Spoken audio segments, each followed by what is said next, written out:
Hey, Nick, we need a tagline for the podcast. No. Real life opinions. Movie reviews told by fans and not critics. 3. Happy birthday, Corey. Why, thank you. Yeah. For those that don't know, we're recording this 2 days before we are releasing it. Releasing it on Judgment Day. August 29th. However, not 1997. That was 2 days after my 18th birthday. Yeah, welcome to the world, kid. Right? No shit. Right. Yeah, part of my voice today, I'm a little hoarse. I don't know if I'm sick or if I just inhaled too much smoke last night from the fires, but yeah. It's nice to hear you, Mr. Ed. Yeah. Young people won't get that joke. Nobody listens anyway. Wilbur. So we're doing the Terminator today. And we wanted to talk about a special milestone we had. We meant to talk about it last time. We've hit 50 listens, which, considering this is like 13. 13, yeah. Yeah. Lucky number 13. Yeah. We should have done 13 ghosts on the 13th one. Oh, yeah. Boy, we really fell behind. We are really bad at this. That's all right. Really bad at this. But to celebrate Judgment Day, Corey's birthday, we're going to do some of his favorite movies of all time. I love this series. I mean, I should probably reword that. I love multiple movies in this series without being the series on the whole. Is this like how people, I love Star Wars. And really you love episode 4 and episode 5, and then the rest of it's garbage. Right? 6 was fun, but it was pretty mindless, yeah. I actually, 6 was my favorite of the original trilogy. I mean... Princess Leia in a bikini? Yes. Oh my God. The fifth is probably the most well-written Star Wars movie in the series, not including the spin-offs. Unpopular theory that I might have already mentioned on air before. Last Jedi is my favorite of the new trilogy. That's unfortunate. You know what? It's the most original Star Wars movie since the original Star Wars. Well, actually, the prequels had some originality to them, but they were just so dry. Yeah, right? I never could put my finger on why I didn't like them. Like, I really liked episode 3 because it finally tied into the original trilogy, but that was the only reason. I got this coworker that's trying to convince me that episode 3 is really good. And I'm just like, it's better than 2, but it's not good. 1 was good because of Liam Neeson. 1's the best of the prequels. Yeah, and the pod races and everything. 1 was a solid flick, really. It really was. Except for Jar Jar, and that's why most people hate it, is just because of him. But if you actually peel back, it is a really well-made Star Wars entry. Darth Maul is probably the best villain. And Ray Park is amazing. I love Ray Park, the actor who plays him. Though, Kylo Ren is underrated. I feel like Kylo Ren's amazing. He was great until he turned into like an emo whiny bitch. He was always an emo whiny bitch. Well, yeah, but he kind of went too far, I thought. Like, it was okay to want to take over and want to say that your bad guys are the best and all that stuff. I just thought he went a little over the top. This is a discussion for another movie. Yeah. Meanwhile, hey, Terminator. Back to the 80s. That's our mandate now. Back to the 80s. Back to the 80s. Yeah, we did Barbie last week, and honestly, it wasn't a terrible movie. However, our listeners didn't seem to agree. Yeah. As of right now, maybe that'll change by the time that we put out this one, or by the time you listen to this one. But we currently have 0 listens on Barbie. It's our only podcast that has 0 listens. So I don't know if that's the subject matter, if people are just sick of us or what. But it's funny because I put out a typed review for the Muppet movie the other day, and I've had a lot more feedback on that than I did on Barbie. So obviously people are still following my stuff. So yeah, that's weird. Hey, maybe we just got to give Barbie some time. We thought Barbie was going to hit it big for us, and then once his video too. I think that will, because there's a lot of people who just don't go to theaters. And maybe we didn't strike when the iron was hot enough. Like maybe it was like a little too far away. But people could have been like, "Oh, I'm sick of this. I don't want to hear this." But the podcasters don't want to hear about how we're working out new details. No. So I was 1 when this movie came out. I don't remember a world where the Terminator didn't exist. I mean, I Like- was 5, but still. This is what put Arnold on the map, right?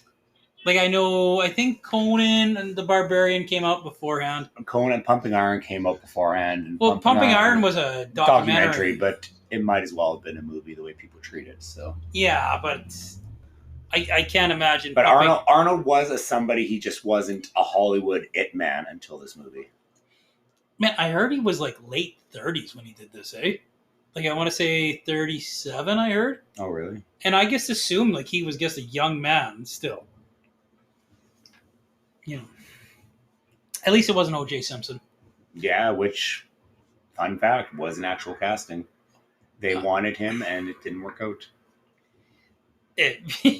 Because they couldn't picture him as a killer. Yeah. They're like, oh, Yeah. I couldn't picture O.J. Simpson killing somebody. No. Yeah. So should we talk about a little bit of the opening? I love. So when Arnie comes in, he gets glass eye, gets staring out there, cold-blooded killer. And when Kyle Reese comes in, the kid gets shitting bricks the whole way. He's a scared duck, and I didn't understand it as a kid. I'm just like, why is this so different? But now, oh yes, mechanical machine. Yeah. That Emotionless android, cyborg, whatever, versus a real life human going through a whatever time warp. Like a traumatic Yeah. experience. It burned him. He dropped, instead of getting dropped on the ground, he dropped from the air. So he winded himself and he was injured. And You can see scars on his back and everything like that from Yeah. it. Like, and then they just didn't bother with it afterwards, because every other movie after this, there was no humans brought back. I thought in Genesis they brought back a human. I thought. Did they not? It was Kyle, though, again. In Yeah. Genesis. So, Oh, yeah. Yeah, so... Yeah, never mind. Yeah. yeah. I remember Because now. Genesis essentially overlaps 1 and 2. Yeah, Genesis is both a sequel and a prequel, Yeah. sort of. I don't know. I for one, enjoyed that movie. A lot of people didn't. I thought it did the series justice, and they could have ended it that. And good. I really like Genesis 2, to be honest, except for the twist. I didn't like the twist. That's fair. And that was a garbage twist. That was bullshit. Yeah, that just shows right there. They had some good writers behind it, but they didn't have Cameron. Mm-hmm. Well, I shouldn't say Cameron too, because William Wisher was the co-writer of this series. Well, part 1 and 2, and he had a lot to say with it. Fun fact: the story was actually loosely based off of a Twilight Zone episode. Well, they acknowledge somebody in the end credits, and it eludes me now who they acknowledge. And I was going to ask you if you knew about that. Like a acknowledgement of somebody's work. And when we reach the end of the movie again, I'll ask you because we'll see it again. But I know some of this is based on someone else's work. Yeah, no, it was a Twilight Zone episode back in the 70s, I believe. So very cool. I did not know that. Yeah. Bill Paxton. James Cameron's unofficial son, I swear to Yeah. God. If you've seen a James Cameron movie, you've probably seen Bill Paxton in it. And Is he in Avatar? The first one, yeah. Who's he in Avatar? He's just one of the guys, I think. Like he's a throwaway character in the first one. Is he? Yeah, obviously he's not in the second one, but no. I He got was rest gone by his that soul. point, yeah. So, True Lies, he was absolutely incredible. Oh yeah, True Lies. He was the sleazy used car salesman trying to pick up Jamie Lee Curtis. I loved him in True Lies. I guess like, oh yeah, I'm a spy, and then Arnie comes. And then he was incredible in Aliens. I don't remember him in T2. Oh, he would. In all fairness, he wasn't in T2 because he was killed in T1. So, Well, yeah, but that's not like it's not unheard of recasting someone like that. Like, No, it's you true. just don't give him a tread mark on his face and the blue hair, and you're cool, right? In T2, the part where John is like acting in distress from the Terminator there, and those guys, big muscle bound guys, try to help him, and then he sends them away. The one guy looked like Bill Paxton, so I think they did that as an homage. But no, yeah, you're right. He was not in T2. So is this T2's an action? T2 is the action movie. Yes. Is this a slasher movie? There is an argument out there that this was a slasher movie. I see that. I see where they're going with that. I say it's more sci-fi than anything. I always considered this a horror when I was a kid, and it's definitely got horror elements, and it is very much like the unkillable killer chasing after you, right? Like, yeah. It's a hard R movie. Like, a lot of people don't realize how R-rated this movie was. So. When, speaking of Bill Paxton, Arnie comes up there. I never noticed it till we started watching in high def. You can see freaking Arnie Slong just swinging along. Yeah, thank you, high def. I didn't need that image in my life. I miss the old blurry VHS. You remember that episode of Family Guy where he got a high def TV and the girl that he thought was so hot as the newscaster was like super ugly when he got high def? I do not remember that. So episode. funny. Oh. I'll do that. What do you think of... there's some really smart stuff that happens in this movie. Surprisingly smart stuff for like an 80s movie too. Yeah, early 80s at that. Yeah, continuity was not the greatest thing. But little touches like the Terminator's going to all the wrong Sarah Connors first because he's just... He picked the phone book and he went top to bottom. Yeah. So... And Kyle Reese already knows who she is, right? Like, that's just a small touch. Because John, in the future, gave him a photo of her. It's a very little touch that, as a kid, I never picked up on. I'm just like, man, that's really smart. Like, I never got an explanation before. I always said, like, oh, yeah, plot convenience. Needs him to, like, do stuff. But no, there was an actual reason for it. Yeah. No, that's why James Cameron's a master. They're brilliant writing in this movie. So this and Piranha 2, both amazing movies of all time. Where the hell did that come from? That was one of James Cameron's first movies. It was a movie he did before this. Really? Piranha 2. Yeah, look it up. Google it. Interesting. Yeah, the story with Piranha 2 is he was brought on in the last second, and he didn't really get to make any of the decisions. So Piranha 2 is credited as James Cameron. I always, whenever I looked up his filmography, I always thought that, like, Piranha 2, that seems like a bit of a dud, because I wanted to know whether or not he had any flops or not, right? I liked how Piranha 3 was made in 3D, because that was back when it was 3D cool to make was a your movie cool in 3D, thing. but it was actually called 3 Triple D, and it had a girl in a bikini on the top. Yeah. Clever. Anyway. Is Sarah's roommate a whore? Yes. Well, no. Like, she's a whore with her boyfriend. But you're allowed to be a whore with your boyfriend, right? Yeah, she's not. It's not like she's going out seeking other guys. She's just trampy with her man, which is okay. That doesn't make her a whore. I mean, it was the 80s. Yeah, it was the 80s. Girls were tramps in the 80s. Were women tramps in the 80s? Yeah. Oh, bless the 80s. Yeah. You know, I wish I could call up my wife and be like, I'm going to tear off your panties with my teeth and just be all, like, cool. I think I'd be like... Wrong number, click.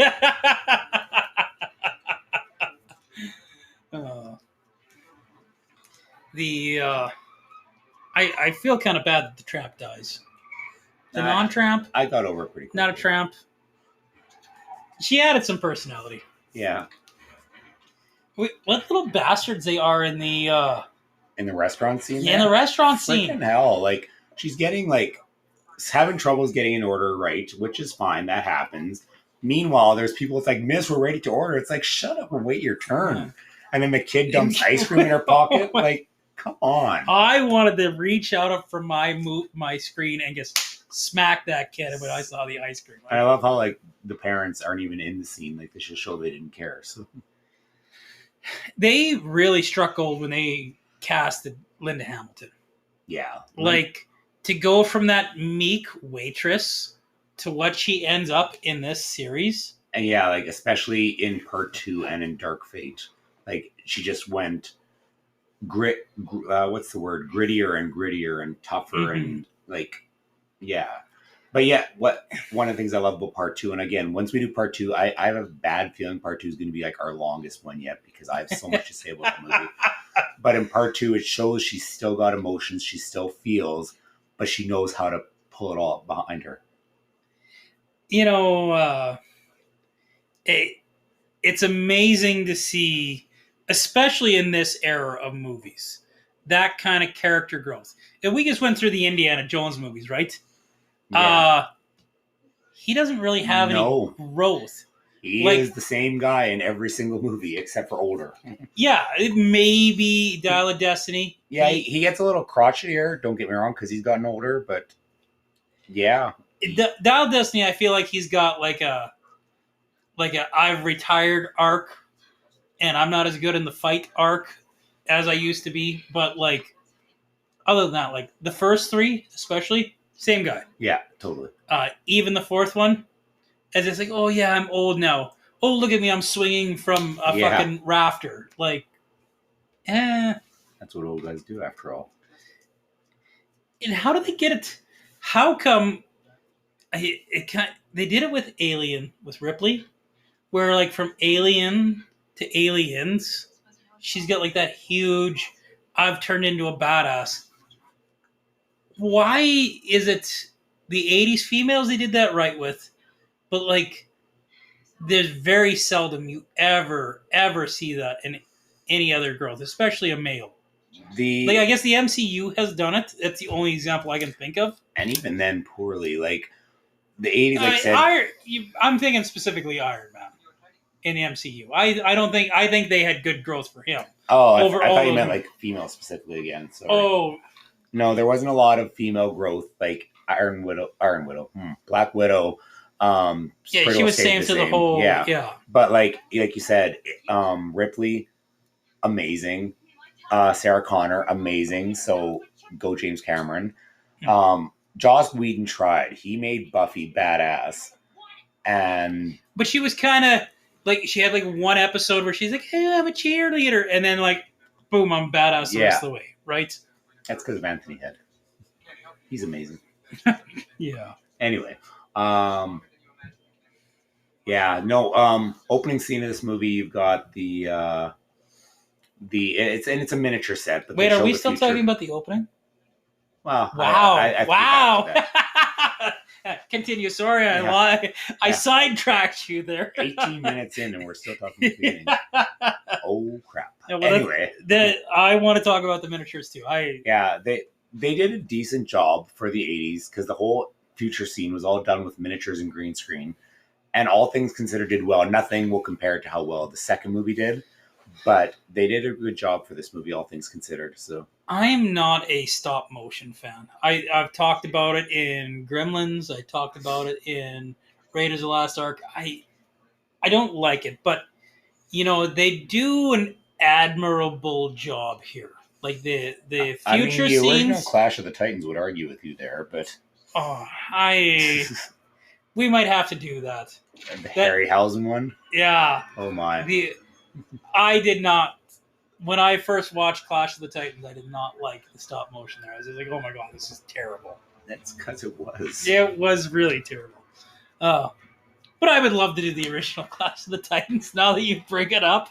Release the Kraken! I've not even seen where you can get those movies. Oh, I'm sure we could pirate it. I mean, find a legal outlet to do it. Of course. Hey, so is the future some of your favorite scenes?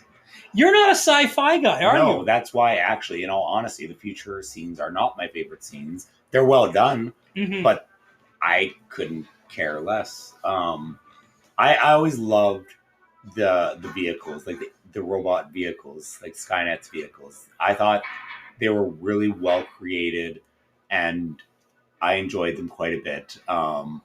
But yeah, again, I'm not a sci-fi person, so it always makes people laugh how much of a fan I am of this series, and I don't like sci-fi. I mean, the same thing with Star Wars. I love Star Wars. I hate sci-fi. Go figure. I feel Star Wars transcended sci-fi. This is still a sci-fi movie, but Star Wars transcended. Star Wars was a sci-fi soap opera. Uh, d- Star Wars transcended the way that the MCU transcended comic book movies. That's fair. Like, Yeah. Star Wars gets appealed to such a wide base, right? They really got to stop trying to do that. Like, I love these wide base movies, but like movies like this don't appeal to a wide base, like the Terminator. So we don't get these gems as much anymore now because the wide releases that they want to do in the theater are like these. We want to appeal to everybody, right? Yeah. Love the MCU, but it's kind of killing cinema. There's an argument now that mainstream movies have soured fans to art house movies, which is unfortunate because, like, you got the Snyder argument, the Zack Snyder argument. Like, he made something completely different. Personally, I think he butchered the characters, but the bottom line is he made something different and people didn't go see it. So if he would have made something like the MCU where it's family friendly and everybody could get into it, look at the numbers they pulled in. Mm-hmm. Well, and you shouldn't, like, you try. I'm not a Zack Snyder fan either. Like, I think we talked about how I think The Flash is probably the best DCEU movie, and it's the last one. Yeah, right? Like they finally got it right. The box office is no indication lately, which is kind of what it is. But I heard Blue Beetle is actually really good, and I'm actually kind of excited to watch that movie. So. I've heard Blue Beetle's really good too. Yeah. So man, maybe we'll do that movie next. How have we gotten this far off topic? I don't know. Meanwhile, the movie's almost over in the background. Well, there's not a lot to say about the movie front to back. There's just a lot to say about the movie. That doesn't make any sense. I know, but in my head it did. Like, this sounded really good when I was thinking in my head. When we first started out, how we always did, okay, this is this scene, this is this scene, this is this scene, and we went through the movie. This one, we're talking about scenes in the movie, but it's not a continual flow. It's just talking about the movie. Yeah, fair. Do you love how I forgot about this little touch? How Bill Paxton's like, "Fuck you, asshole," and then later on you see, "Fuck you, asshole" is one of his responses. Yeah.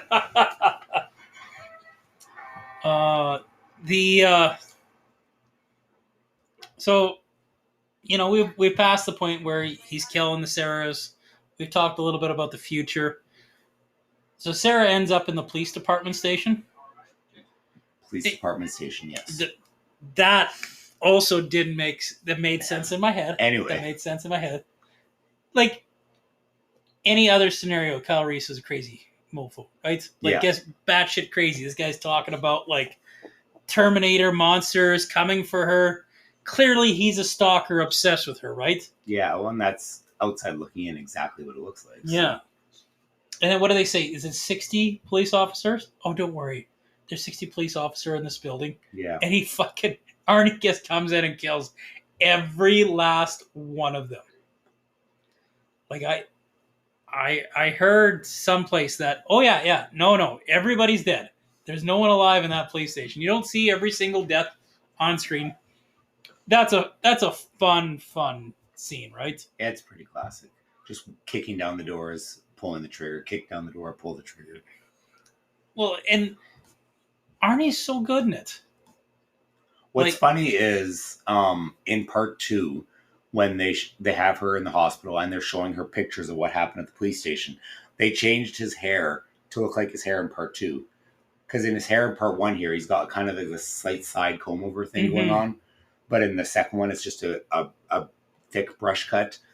And you'll see in the pictures they show from the first movie, quote unquote, he's got the brush cut. He doesn't have the parted hair. Okay, this is going to be a bit of a tangent here, okay? So just bear with me. Have you ever played Metroid? Yes, You ever played Super Metroid? possibly. So I think of the Terminator movies the same way I think of the Metroid games. So Metroid was like on the NES was kind of like this. It was a bit of a mess, but it was like an ingenious idea behind it, right? All this explanation. And it was a girl. Yeah, yeah. Girl was the hero, right? Yeah, Heavily influenced by Alien. Yeah, I could see that. I could totally see that. yeah, Yeah. heavily, heavily. That's why one of the villains is named Ripley. There you go, right? Super Metroid, they like perfected it, right? That's how I feel the first two Terminator movies. Like the first Terminator has like the idea and like the basis, right? And then Terminator 2, they had the technology to perfect it. Well, that's the great thing about Cameron is he looks for the technology. Yeah, and fun fact, Cameron didn't want to release Avatar 2 until 3D was available in the theaters without glasses. He really, again, he tries to lead with technology, and he tried, it didn't work, but there's still, what, 2 or 3 more movies to come, so we'll see what happens. Yeah, he's kind of a madman in that regards, right? He loves that universe. I mean, it's not even that fantastic of a movie. Like, I like it and all, but it's a rehash story. So yeah, it's Dances with Wolves in space. yeah, Fern Gully. Yeah, Yeah. But again, the theme is what matters, and that's what all the people who like, oh, I hate it because it's Dances with Wolves or it's Fern Gully. But yeah, but that theme is still a beautiful theme. So yeah, Fern Gully and Dances with Wolves are great movies. yeah. Yeah. Doc Hollywood. There's another one that was like so. I'm not recalling Doc Hollywood. As that Michael J. Fox, James Woods one, where he's like I, super famous and goes to a small town, very like Cars almost. So how is that similar? because he takes the side of the small town and Yeah, helps but them. Okay, yeah, I guess It's that's a loose one. So that's a very loose one. but yeah, very much. But in that regards, and Cars fits into our thing too. Yeah, very much the theme. Cars and Avatar, same movie. Yeah, that's yeah. I mean, they're both Disney now. Yeah, same universe. It's probably in the Pixar universe. So wait a second. Sigourney Weaver was in Aliens, and that was done by Fox, which is bought by Disney. So Ellen Ripley is a Disney princess. I don't think she's ever a princess in any of those movies. Well, so what's Cameron's obsession with semi-trucks and motorbikes? They're just badass. It is guess these movies, eh? But like he uses a bike prominently in this movie.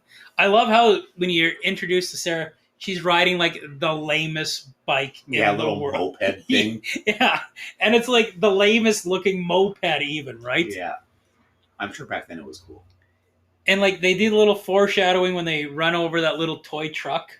Yeah, and then they have the big semi truck chase in this one later on. Oh, and then they have the semi truck chase and the motorbike chase in the second one, right? I think like that's why I go to my my Metroid argument. Like it's the same. He's doing the same stuff. He's just perfecting it later on. You heard this was influenced by a dream of his? I believe that. He had a dream about. I actually think it was.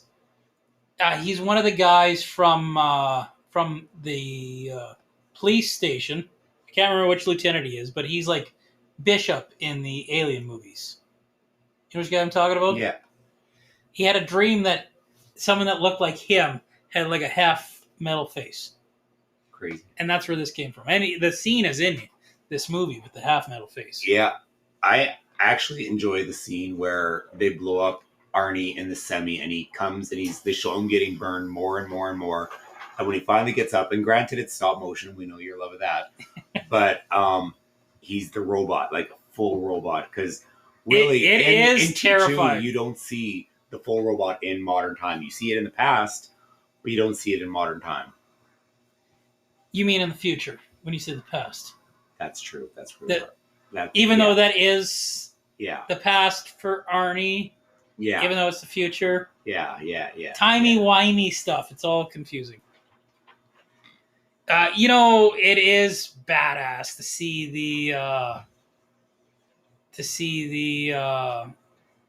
the android walking around. Stop motion isn't even that bad in this one.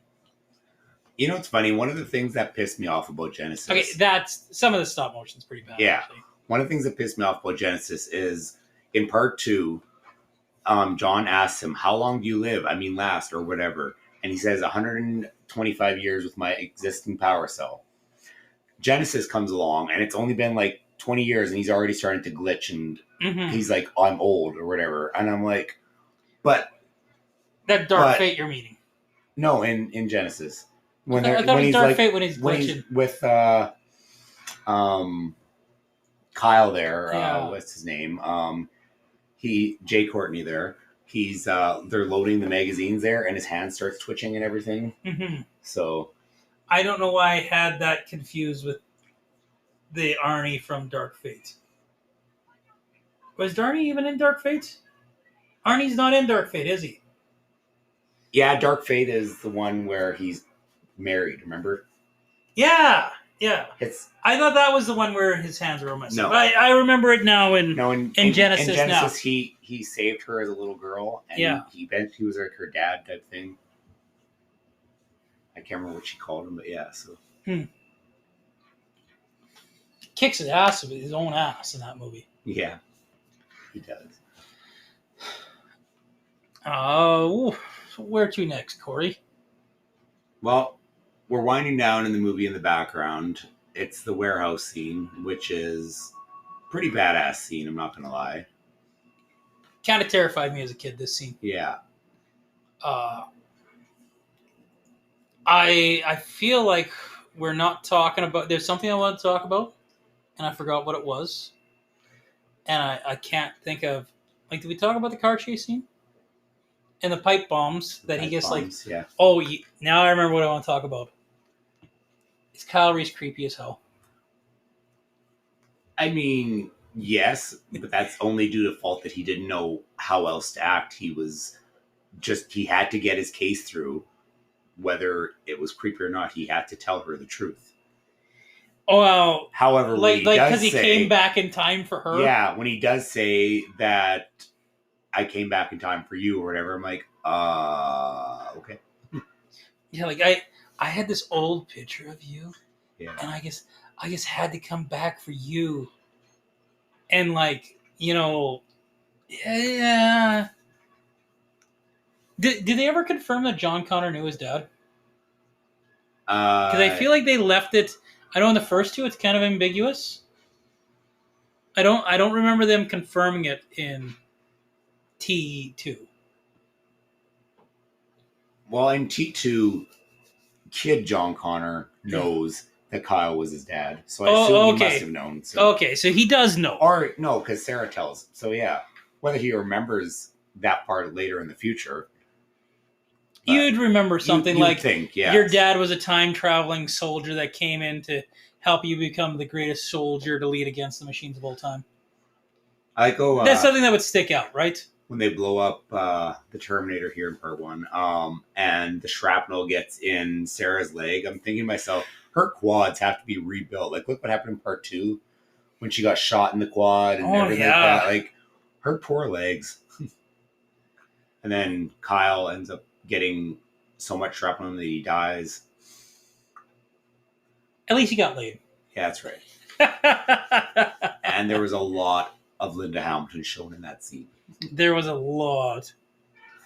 Yeah. Wonder why James Cameron married her later, right? Yeah, right. What's great is in the commentary for part 2, he still has nothing but respect for her. He said so himself. So. Oh, that's awesome. Yeah. So this end scene here, this is part of why I classify this one as a horror movie. this just scared the hell out of me. Like her crawling, she's no longer got the soldier who seemed unkillable helping her out. He's dead and gone. And here this machine's still going after her. And like she's desperately trying, and she's been shown so weak the rest of this movie. Yeah. What do they call that? Like what are those scream queens or whatever like that? But she's like a scream queen in this movie, right? Yeah, kinda, hey. And the scream queens hardly ever make it to the end of the movies. Well, sometimes, but Well, Sarah Connor is listed as one of cinema's best final girls. So Final Girls was the term I was trying to think of. Final Girls. I like this part here where she crushes him and she's like, "You're Terminator, fucker." It takes a machine to kill a machine. Yeah, there's some irony in there. Oh. It's a lot of it's great. We've gushed over James Cameron almost too much in this movie. I mean, if like the we're shoe doing fits. another Terminator movie. Yeah. And I know you're going to gush over Cameron even more in that movie. Oh, frick. I have said many times before, I've said it on here, I've said it in I'm pretty sure I did a type review for Terminator. Yeah, T2 is my favorite movie of all time. I love how she gets a badass scene at the end. She's got rid of the fucking moped and she gets the Jeep. Hey, the final scene in this movie is almost like it's probably intentional, but it feels like it doesn't belong in this movie. It feels like it belongs in the second movie.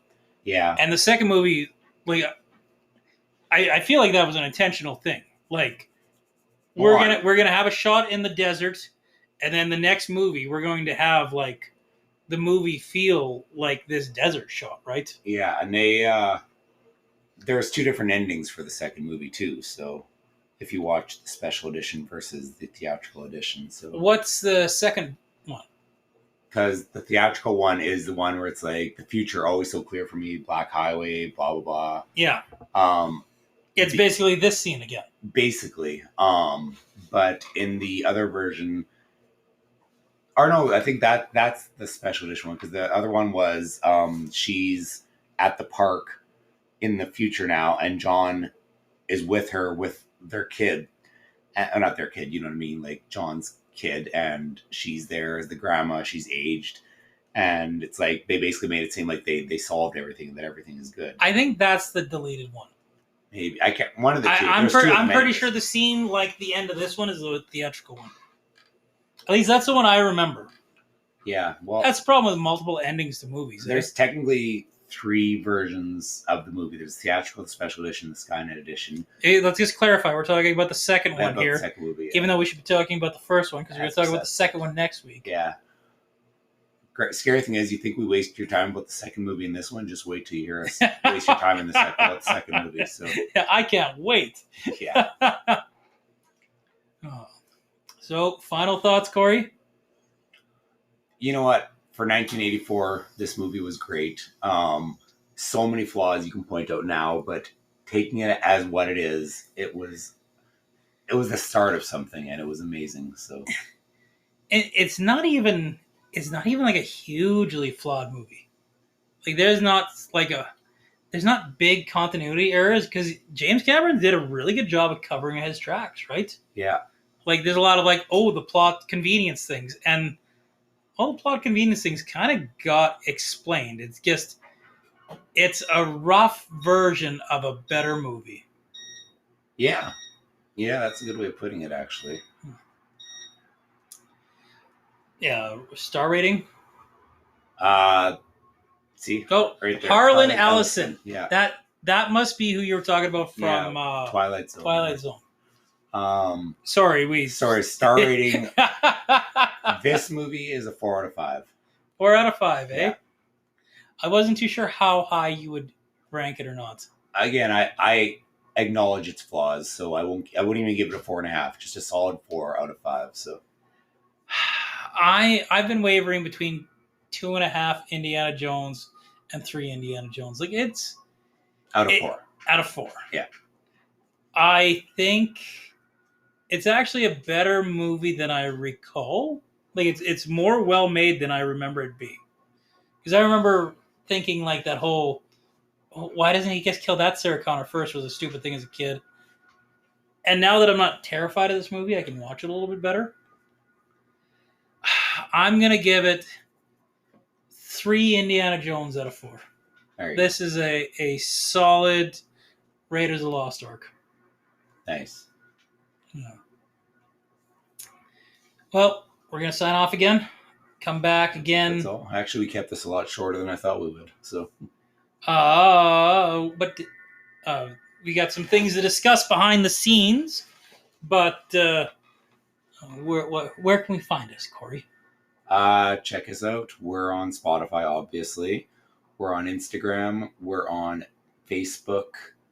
Haven't explored the avenues of the new Thread thing and the new X Twitter thing.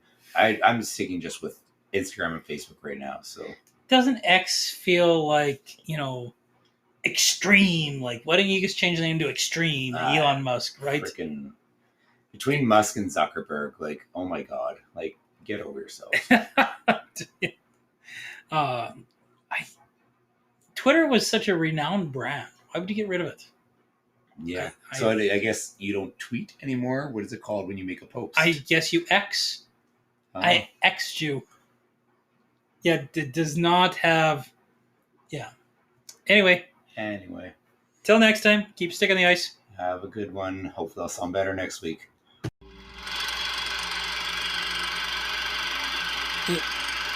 Is that it?